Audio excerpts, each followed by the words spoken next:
today's legacy of that 68 is alive in, you know, they have in California and now it's spreading to Europe a terrible thing called masturbathon. People gather, you masturbate publicly, you are not allowed to touch the other, and of course each one has to pay some money which goes to politically correct causes and so on, and the idea is it's like self-expression, you are alone but in a crowd. This is what I don't like. But there is another 68 where about which people don't want to talk. That crucial moment, I remember it, when something incredibly happened. Students, thousands of them demonstrating, establishing a link with workers. People tend to forget that France was in a general strike, that this wasn't just a student demonstration. Everybody would have swallowed that. So that legacy of 68 is worth saving. So it's not simple nostalgia.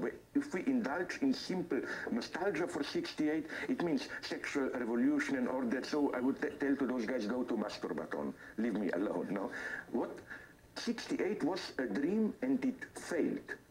A dream of the possibility of these student protests reaching a wider audience. Of course, the game is over. My dream is not, let's do it today in that way. Unfortunately, I don't believe there will be a working class movement which will join with students.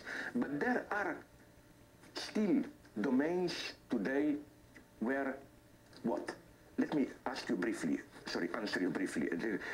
What's the serious question today? I mean, it's fashionable to make fun of Fukuyama, no, that idiot who thought history is over. But aren't we all today de facto, even the leftists, what would be the adverb, Fukuyamaists? Basically, we believe, nobody asks the question, will capitalism stay, will state stay? We basically accept the frame.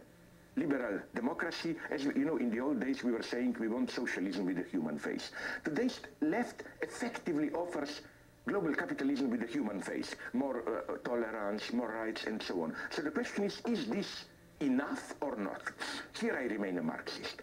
I think not. I see a series of, to use this ridiculous old-fashioned term, contradictions, or I would have said antagonisms, tensions, from ecology, intellectual copyrights, new slums excluded, where I think in the long term the global capitalist system will not be able to cope with these tensions. Here is the true legacy of 68.